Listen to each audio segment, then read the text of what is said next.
Meus irmãos, por gentileza, se assente. Abra sua Bíblia, por gentileza, no livro, na primeira de João, primeira carta de João, capítulo 2, versículo 18. Eu quero, irmãos, nesse tempo breve que nós temos, falar um pouquinho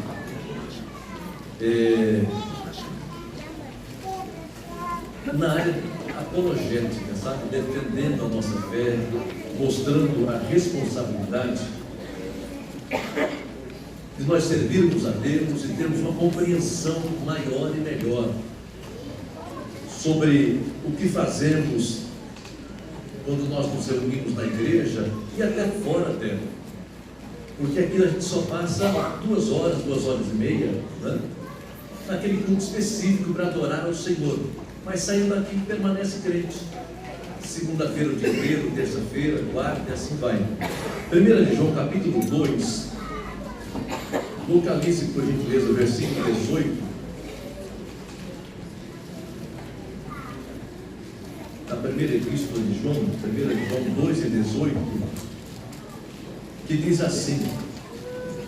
Interessante, se você quiser marcar o texto, se for o seu costume, é importante para as nossas vidas. Filhinhos, é já a última hora. E como ouviste que vem o anticristo, também agora muito se tem feito anticristos, por onde conhecemos que é já a última hora. Saíram de nós, mas não eram de nós. Por quê? Se fossem de nós, ficariam conosco. Mas isto é para que se manifestasse que não são todos de nós. E vós tendes a unção do Santo e sabeis tudo. Não vos escrevi porque não soubesseis a verdade, mas porque a sabeis, e porque nenhuma mentira vem da verdade. Quem é um mentiroso, senão aquele que nega que Jesus é o Cristo?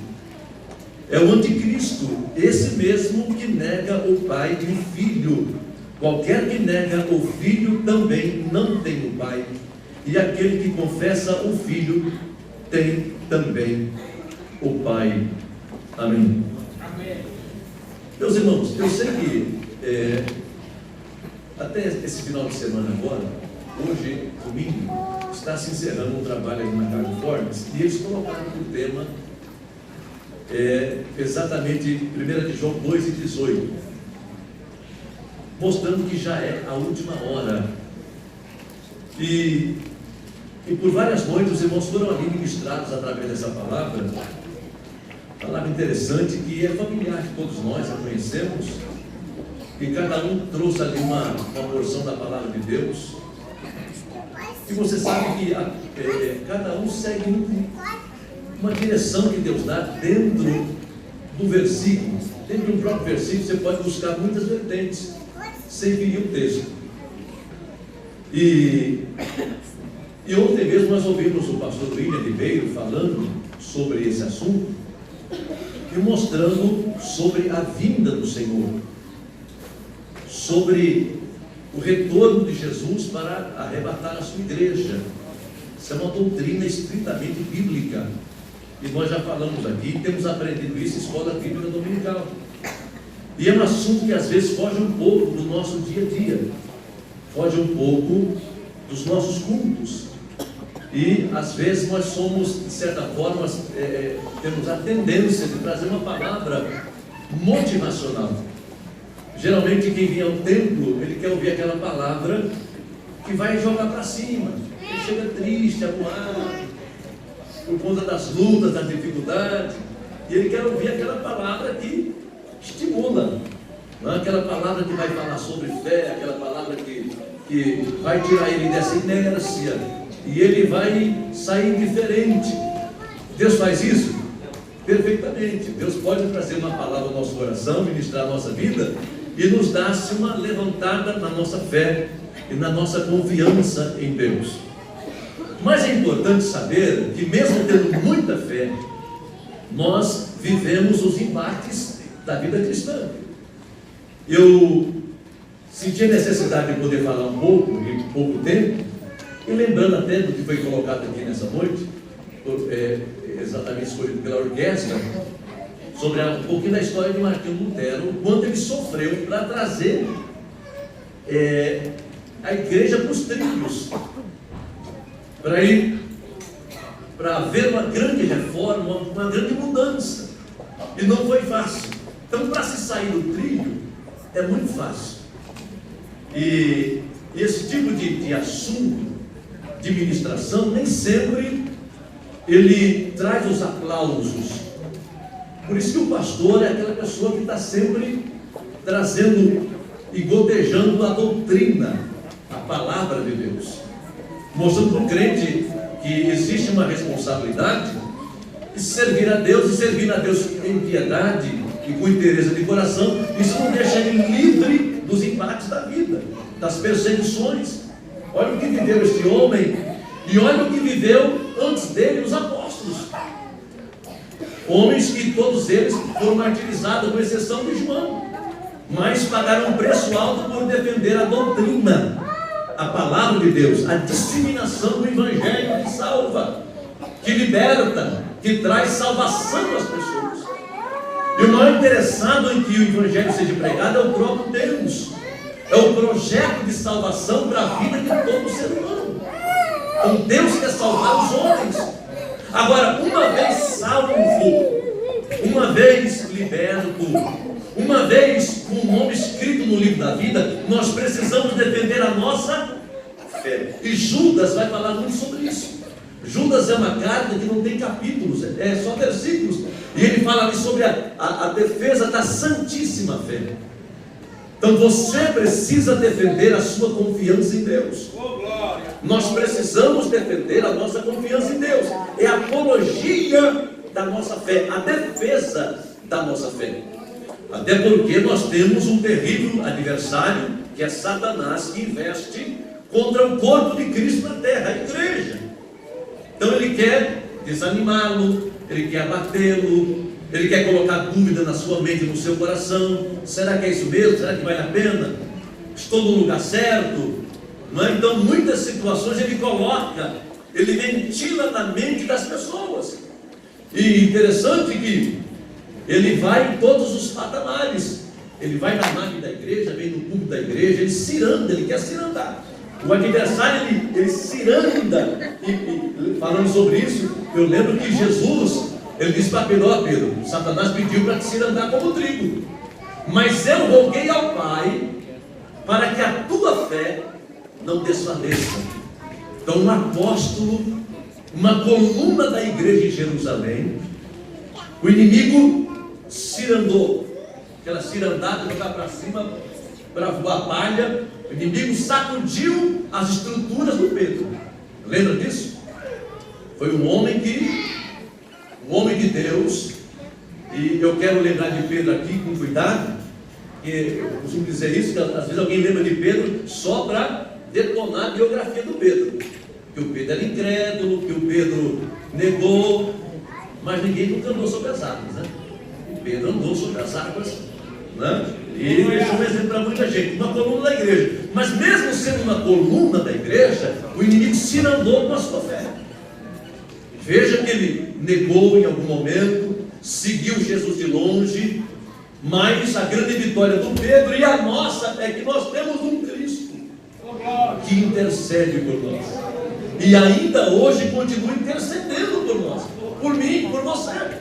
Ele intercede pelo pastor da igreja, intercede pelo membro da igreja. E aí eu volto aqui para o texto. Por quê? Quando João ele traz essa palavra aos irmãos, ele fala que já é a última hora, e que esse texto também, essa última hora, se refere à proximidade da vinda de Cristo. Nós sabemos disso, que é uma doutrina, e nós falamos sobre isso. E nós vamos encontrar algumas referências, como Filipenses 4:5, perto está o Senhor, diz Paulo à igreja de Filipos. Nós vamos encontrar em Apocalipse 3:11, Jesus dizendo: eis que venho sem demora, guarda o que tens para que ninguém tome a sua coroa. Então alguém quer tomar a nossa coroa, alguém quer roubar a tua fé, alguém quer destruir a tua salvação. Agora, nós devemos ter um cuidado aqui, e vamos olhar para todo esse texto do capítulo 2, especialmente o versículo 2 a seguir, que a vinda de Jesus, o retorno de Jesus é marcado por algumas evidências e por alguns sinais, e dentre eles, ele coloca alguma coisa que eu quero só lembrar aqui. Ele fala da importância de nós não nos conformarmos com o mundo, com esse sistema falido, maligno, que o diabo direciona. Então no versículo 15 até o versículo 17, por 6 vezes a palavra mundo, ela é trazida à tona.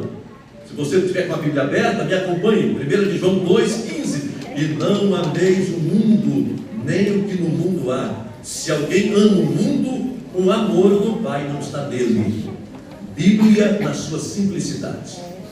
Não ameis o mundo, nem o que no mundo há. Se alguém ama o mundo, o amor do Pai não está. Então todo crente, ele aceitou Jesus, ele se abstém do mundo. Glória a Deus. Para servir a Deus com sinceridade, para servir a Deus com transparência. Então ele abandona muitas práticas. E as epístolas paulinas vai mostrar muito sobre isso, não é? O Senhor Deus usando a vida de Paulo para mostrar que nós não temos aliança com o mundo. Nossa aliança é com Jesus. Aí um pouco mais à frente, no 16, está escrito: porque tudo o que há no mundo,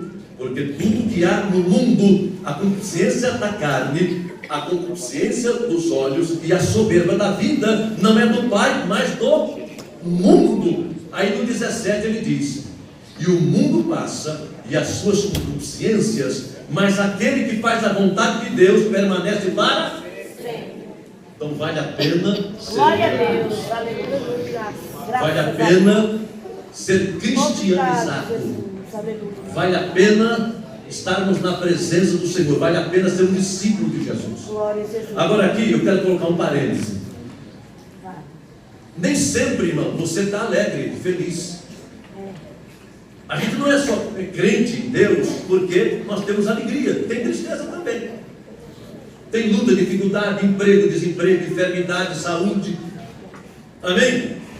Quando você vem para o culto e vem quebrado, feito arroz de terceira, não significa dizer que você não é crente. Você continua crente. Você é um servo de Deus, uma serva de Deus. Está vivendo uma fasezinha. Aleluia. Está vivendo um problema. É uma investida maligna. É algo, de repente, que você semeou ou eu semeei. É uma atitude mal colocada, uma decisão mal feita. Tudo pode acontecer com relação à nossa vida cristã. Mas a nossa vida cristã não está baseada em cultos onde existe aquele movimento grande e poderoso. Também acontece, mas nem sempre é assim. De repente, a gente vem com um culto de ensino e a palavra vem para nos mostrar. A palavra vem para dar uma lapidada na gente. A palavra vem para mostrar a realidade de ser crente, de ser servo de Deus, de ser verdadeiro, de ser honesto, de ser de Deus. De aquele alguém que olha para a doutrina bíblica e fala: não, é comigo, Deus está falando comigo, deixa eu ajeitar a minha vida. Então é assim, nem sempre nós estamos rindo, às vezes estamos chorando, mas somos crentes em Deus. Amém, meus amados? Você pode sair daqui hoje, desse culto triste, porque às vezes alguém até inconsequentemente diz: ó, quem vem para o culto hoje triste vai sair alegre. Às vezes é mentira, ele vem triste e sai decepcionado. Acontece ou não? Vamos trabalhar com a realidade. Eu não sou Deus para prover tudo para os irmãos. O pastor também não é Deus. E tem coisa que muitas vezes Deus não dá, Deus tira. Deus nessa noite vai fazer. Deus falou: eu não vou fazer não, eu não quero fazer. Se eu fizer, Ele me deixa. Se eu der, Ele me abandona. Tem gente que não pode ter um carrinho melhor, irmão. Se tiver um carrinho melhor, só litoral. Só litoral. Esquece a igreja. E quem não vai para o litoral? Interior de São Paulo. Interior de São Paulo. Mas eu quero ver ele sem carro. É melhor o crente a pé cheio de Deus do que com um carro bacana e desviado. Glória! E aí, a gente querendo agradar ou entregar uma mensagem, né, sem substância, não é? Ele fica prometendo o que Deus não quer fazer. Ele fica dando o que Deus não quer dar. Então, ser crente é botar o pé no chão. Aleluia! Glória a Deus. Aleluia. Eu tenho, Deus tem me dado, louvado seja o nome de Jesus. Glória. Eu não tenho, Deus não tem me dado, então louvado seja o nome de Jesus. Quem sabe um dia Ele vai dar. Não Aleluia. é? E todo crente fiel e verdadeiro, ele busca a vontade de Deus. E Paulo fala sobre isso, ele fala que a vontade de Deus é boa, agradável e perfeita. Quantos aqui querem viver a vontade de Deus? Amém, Jesus. É melhor viver a vontade de Deus do que a sua vontade e a minha vontade. Oh, Deus, Porque eu não sei o que é melhor para mim, meus irmãos. Você não sabe o que é melhor para você. De repente o que é melhor para você não é melhor para Deus. Aí Deus não dá. É como você faz com o seu filho. Ele pede, vai orar. Ele pede, tu não vou dar não. Pai, eu quero. Se eu me dar de presente uma moto, Deus me livre. Se em 4 pneus você faz travessura, imagine 2. Então o pai não dá, porque sabe que vai ficar exposto ao perigo. Agora amanhã ou depois, quando ele tem uma maior idade e quer arriscar, conta o risco dele. Né? Mas você como pai fica preocupado. Você fica preocupado. Eu conheço pai aí que viveu problema com o filho nessa área. E quando o filho passou pelo 3º acidente, falou, agora é a hora de eu mandar embora essa moto. Mandou embora, tomou prejuízo, mas o filho está vivo. Então se você, sendo homem, mulher, falível, muitas vezes priva o seu filho e não dá o que ele quer, então Deus faz a mesma coisa. Então voltando para o texto novamente. Então servir a Deus, esperar a volta de Jesus, implica algumas situações. Dentre elas, eu lembrei aqui, não amar o mundo. Mas no versículo 18 mostra uma situação muito explícita para nós. A vida de Jesus é marcada por evidências. E aqui mostram 2 evidências. Primeiro, falso profeta. Segundo, anticristo. Terceiro, apostasia. A vinda de Jesus é marcada disso. Os falsos cristos. Fala aqui do anticristo, aquele que é contrário a Cristo. Ele é anticristo e antideus. É um homem que vai se levantar com todo o poder do diabo para investir contra Deus e os cristãos da época. Só que a igreja não estará mais aqui. Deus guarda a sua igreja antes e depois do anticristo ele se manifesta. Mas enquanto este homem do pecado, este homem, o iníquo, o homem sem lei se manifesta, existe aqueles que são precursores do anticristo, pessoas que são instrumentos do diabo com Bíblia na mão. Como é que alguém pode ser instrumento do diabo com Bíblia na mão?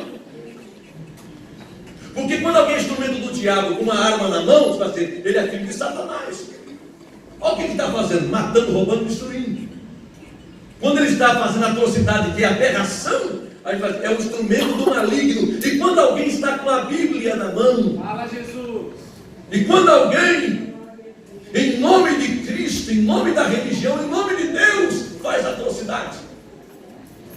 Então você percebe que João, ele tinha essa preocupação, esse discernimento de ensinar a igreja, para não ser levada pelo engodo, pelo engano. Meus irmãos, o inimigo, ele é expert em enganar. O nome dele é enganador. Ele engana as pessoas. Ele tira as pessoas de dentro da igreja, colocando uma falsa doutrina, uma dúvida na mente dele. Dentro da igreja. Ajuda nós. Dentro da igreja. Alguém muitas vezes é tentado dentro e não fora. Olha a sagacidade do maligno. O diabo, Satanás, um anjo caído que não brinca, que enganou uma terça parte dos anjos e que continua enganando a humanidade. Olha para os meios de comunicação, meus irmãos. O que é colocado aí em forma de ensino nas escolas para destruir as nossas crianças, para destruir as famílias. Aquilo que Deus fez direito, Ele quer fazer torto. Aquilo que Deus fez com equidade, Ele quer fazer com iniquidade. E aí João, ele tem essa preocupação. E não é só João não, Paulo tem essa preocupação. Pedro vem ensinando sobre isso. João vem mostrando com muita maestria essa questão do anticristo e dos anticristos. Pessoas com uma mensagem maligna e satânica. E Jesus foi fiel conosco. Ele disse que os falsos profetas viriam. Se você puder, abra sua Bíblia, Mateus 24 e 23. Mateus 24 e 23. É importante nós passarmos por aqui. Mateus 24 e 23 diz assim. Esse capítulo é rico em escatologia, ensino, sermão do monte que continua. 23 do capítulo 24 diz: então, se alguém vos disser, eis que o Cristo está aqui ou ali, não lhes deis crédito. 24 e 24, porque surgirão falsos cristos e falsos profetas, e farão tão grandes sinais e prodígios que, se possível fora, enganariam até os escolhidos. Isso é sério ou não é? Meus irmãos, nós estamos numa época que ninguém pode ver sinal e prodígio. Tem sinal, ele corre para lá. Estou precisando ser curado, estou precisando levantar da cadeira, o câncer está me matando. Ele não quer saber a fonte. E o diabo, ele faz sinais, prodígios e maravilhas. Como é que é isso? Se você der uma voltinha na Bíblia, você vai ver que isso acontece. Jesus fala sobre isso, os apóstolos falam sobre isso. Então cuidado aonde você vai. Cuidado quem coloca a mão na sua cabeça. Cuidado com quem você está se aconselhando. Porque está em jogo, entre aspas, vou usar essa palavra, está em jogo a sua fé, a sua eternidade, a sua salvação. Aqui, irmãos, é bem mais do que costume. Aqui é bem mais que uma causa, que um brinco ou coisa semelhante. Aqui é salvação da alma, vida eterna. Porque se você quiser, vai sair daqui. Se não quiser, vai sair do mesmo jeito. Você vai embora. Dá uma notícia triste para o vizinho do lado. Você vai morrer. Você vai morrer. Com exceção do arrebatamento. Mas morrer na carne, e a alma com quem fica? Para onde vai? Então nós não ficamos aqui para semente. Vamos partir para a eternidade. Ou com Deus, ou com Deus, ou sem Deus. Para partir com Deus tem que fazer o quê? Receber o Salvador. Eu sou de Cristo. Aleluia. Não abro mão. Glória a Deus. O que Ele ensina eu vivo. Aleluia. É o meu modo de viver. Glória a Deus. Ele diz, eu concordo com Ele. Por que eu tenho que concordar com os homens? Por que eu tenho que concordar com pseudos professores, meus irmãos? Com quem que eu tenho que concordar com pseudos filósofos que estão aí na mídia? Um já se chama Carnal. É tão carnal que o nome é Carnal. Ele bate contra a sua fé, a minha fé. E defende coisas que é aberração contra Deus, contra o reino, contra o céu. E ser contra ao que viveu Lutero. Ameaças de morte. E quantos pagaram com a própria vida? Hoje Deus tem nos poupado, meus irmãos. Sim ou não? Deus tem nos poupado. Ser crente aqui no Brasil é uma bênção. Ser crente em São Paulo é uma maravilha. Ser crente na Vila Mascote, glória a Deus. Oh, glória. Glória a Deus. Alguém fica só triste porque uma carinha que virou, uma partição que não chegou, né? Um falatório que veio, você não queria ouvir. Essa é a luta do crente. Lá não, era sobrevivência, era vida. Era defender uma posição diante de Deus. Era defender a Bíblia Sagrada, defender a sua própria fé, e contra tudo e contra todos. Então Jesus, ele é muito claro quando ele diz assim, ó: porque surgirão falsos cristos e falsos profetas, e farão tão grandes sinais e prodígios, que, se possível for, enganariam até os escolhidos. Aí o 25 fecha: eis que eu vou tenho predito. Jesus tem falado para a gente. Amém, meus irmãos? Amém. Nós estamos num lugar que não é a melhor igreja do mundo. a Assembleia de Deus do Belém, a mais certa. Amém? Tem gente salva em outro lugar, sim ou não? Sim. Tem gente salva na presbiteriana, na luterana, tem gente salva na igreja batista, e muitas igrejas mais. É um monte de igreja. O que a gente precisa é fazer parte da igreja de Jesus, a minha igreja. Isso é importante. Essa igreja invisível, essa igreja universal. Não vale a pena só fazer parte do CNPJ, né?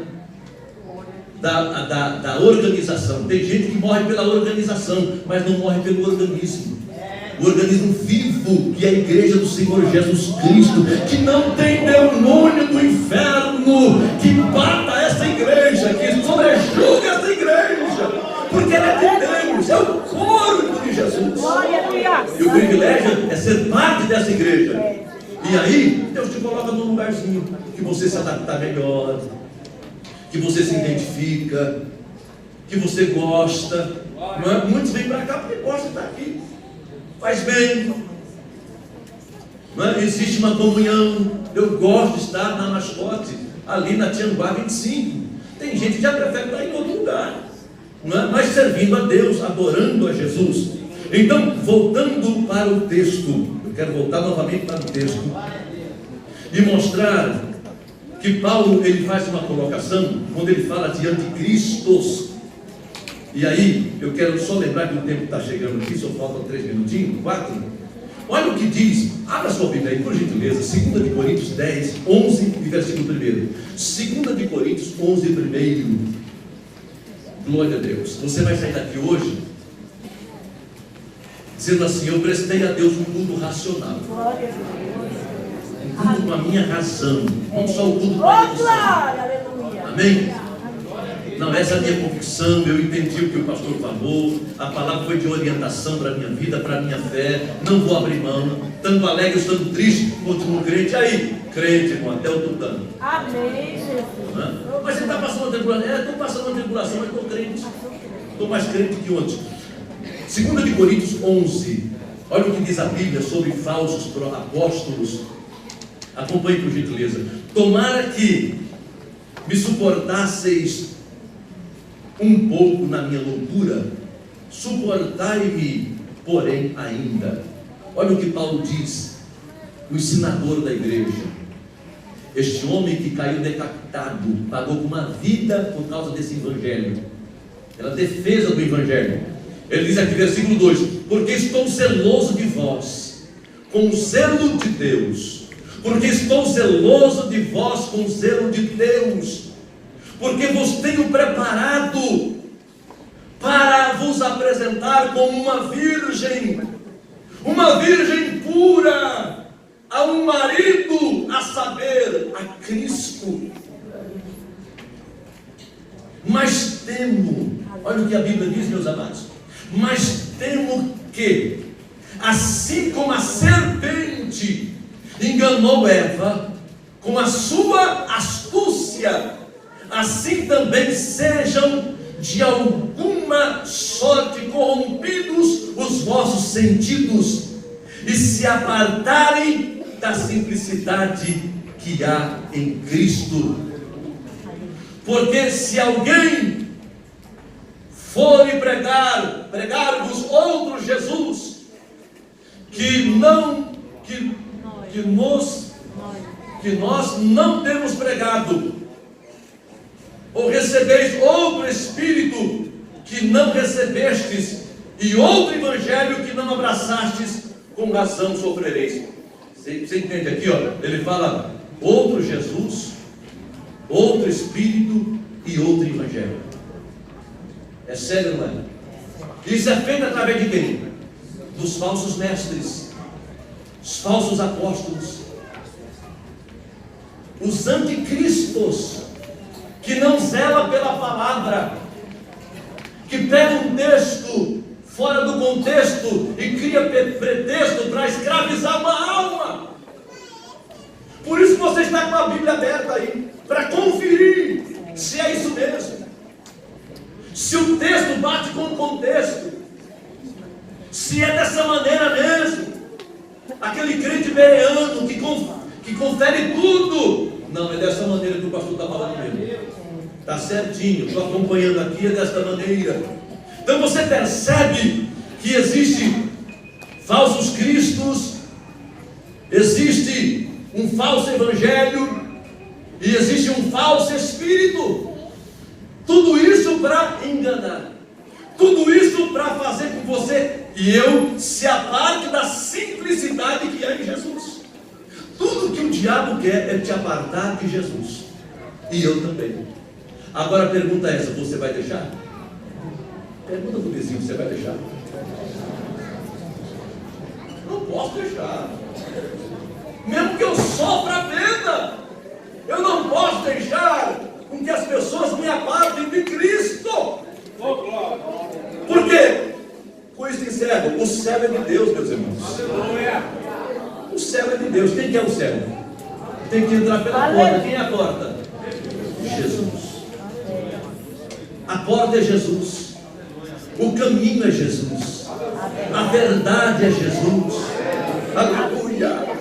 Você precisa entrar pela porta, meu filho. Nós precisamos entrar pela porta. Quem entra pela janela e pelas brechas é ladrão e salteador. Nós entramos pela porta, porque o pastor ensinou aqui, pela porta todo mundo vê. Entra e sai, todo mundo está vendo. Agora na brecha é o perigo. Na brecha quem quer entrar é o inimigo. Pela janela quem quer pular é o diabo, o teu adversário, o meu adversário, o adversário dessa igreja e o adversário de Deus. O céu é de Deus. E ele está dizendo: já é a última hora. Jesus vem vindo aí sobre as nuvens do céu para arrebatar uma virgem pura, uma virgem que não prostituiu. Pureza fala de alguém que não se prostituiu. E aqui é no sentido espiritual. Essa virgem aqui que é a igreja, ela não se prostitui com outros deuses, com outros senhores. Que para essa igreja só existe um Senhor. Só existe uma cabeça sobre essa igreja. A cabeça é Cristo. Aleluia. O profeta aqui é Jesus. O intercessor aqui é Jesus. O amigo é Jesus. O Senhor é Jesus. O vitorioso é Jesus. E o que vem sobre as nuvens do céu é Jesus Cristo de Nazaré.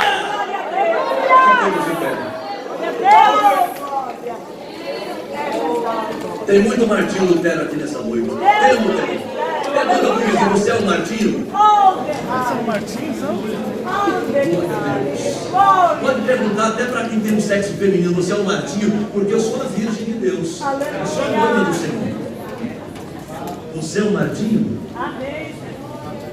Ou você está naquela situação do politicamente correto? Tudo é relativo. Para não ficar bem, não ficar mal na vida, né? Tudo é relativo, né?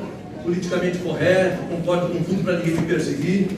Aí não dá certo, meu irmão. Você é o que você é. Você é crente em Deus. Eu quero encerrar dizendo que o nosso tempo chegou. Tem alguém aqui nessa noite que quer tomar a sua decisão por Jesus? Alguém que entendeu a palavra dessa noite, e você sabe que o único caminho é Jesus. Salvação só se receber Jesus como Salvador. Salvação só se aceitar a Cristo como Salvador. Ou alguém afastado reconciliar-se com Jesus. Aonde está uma pessoa nessa noite? De repente você está aqui, participou do culto, nos ouviu, viu tudo que aconteceu aqui hoje, e você precisa permanecer salvo, ou querer ser salvo. Aonde está essa pessoa? Bem, está entre nós. Alguém que de repente está sem igreja, mas sente o desejo de ficar aqui nessa noite. De repente você veio pela primeira vez, mas entendeu que é aqui o seu lugar. Você quer estar ligado a uma igreja, atrelado a um lugar, um aprisco que prega a palavra com verdade. Você está aqui sem igreja, mas quer hoje tomar uma decisão. Quer tomar decisão hoje? Nós te recebemos hoje aqui nesse lugar. Alguém para Jesus nesse lugar? Alguém para reconciliar com o Senhor? Eu quero, pastor. Eu quero Jesus na minha vida. Eu sei que a luta é travada, é ferrenha, mas eu quero Jesus como meu Senhor. Eu quero Jesus como Salvador da minha vida. Está entre nós essa pessoa hoje que quer reconciliar com Jesus, ou que quer aceitar a Cristo hoje como Salvador da sua vida. Você quer fazer isso hoje? Essa igreja vai orar por você. Está entre nós. Agora, quem já é salvo e quer defender a sua fé hoje, mais do que nunca, levante a sua mão para Deus. Você já é salvo, quer defender a sua fé. Amém. Glória a Deus. Você já é salvo, quer defender a sua fé. Obrigado. Ainda com a mão levantada. Você não pode negociar, meus irmãos. Se esforce pela sua fé. O que você tem feito pela sua fé? De que maneira você tem alimentado a sua fé em Deus? Você é um participante dos cultos, você é assíduo na igreja. Você gosta do estudo da palavra de Deus. Você gosta de ouvir a Bíblia Sagrada. Ou você é aquele que quando a Bíblia vai ser anunciada, você corre para o banheiro? Não interessa. Mas você tem uma fé. Você entende que você precisa batalhar pela sua fé. De que maneira? Orando um pouco mais, jejuando um pouquinho, aparecendo na igreja no meio da semana, sendo um aluno da escola bíblica dominical, trazendo o seu filho, a sua família para a igreja, para aprender os rudimentos da palavra de Deus. Meus amados, o diabo, o inimigo, ele não brinca, ele é diabo mesmo. Ele mata no ninho, ele destrói vidas, famílias e a fé das pessoas. Saia daqui hoje pensando: eu vou batalhar mais pela minha fé, eu vou me esforçar um pouco mais, eu vou deixar de fazer a minha vontade para fazer a vontade de Deus. Tem muito crente, irmãos, mal acostumado, ele quer fazer a vontade dele. Ele não tem coragem de dizer para Deus: Deus, me ensina a fazer a tua vontade, eu quero fazer a tua. Qual é a tua vontade? Você pode ter certeza que Deus vai dizer para você qual é a vontade dele. Porque nós servimos a um Deus que fala, a um Deus que orienta e a um Deus que ensina. Amém, meus amados? Glória a Deus. É mesmo? Olha que maravilha. Olha o Rui tomando a sua decisão hoje, meus irmãos. Olha que coisa boa. Olha aqui pertinho de cima. Olha que coisa linda. Aleluia. Trabalha junto com o Alexandre está ali, naquele salão aqui pertinho, e o Rui está tomando a decisão dele hoje. Que coisa linda. Tem mais alguém que quer fazer companhia ao Rui nessa noite e tomar a sua decisão por Jesus Cristo? Está entre nós. Glória a Deus. Vamos orar pelo Rui? Vamos.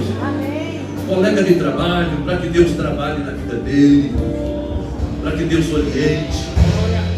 Está nascendo para Jesus, precisa de cuidados especiais, é um bebê no sentido espiritual. Olha o cuidado, é muito sério isso. Alexandre vai trabalhar, auxiliando, apoiando, e a igreja também aqui, uma escola bíblica dominical, ensinando os rudimentos da palavra de Deus. Amém, Rui? Vamos orar pelo Rui, meus amados? Levante a mão, quem pode descer ali embaixo? Algum obreiro, algum irmão, desça lá, por favor. Vamos juntos orar pela vida do Rui. Ele tem muitos amigos aqui nessa região, e através dele muita gente pode ser salva para Jesus, como Deus tem feito com o nosso amigo, o Vitor. Glória a Deus, aleluia. Vitor, Jesus te ama, viu? É bom o Vitor chegar perto, né, Luciano? É bom. Vitor, nós estamos sentindo a sua falta aqui na frente, né? Todo dia. Nós não aceitamos você aí. Vamos orar aqui pelo Rui, meus amados. Estenda a sua mão para cá, por favor.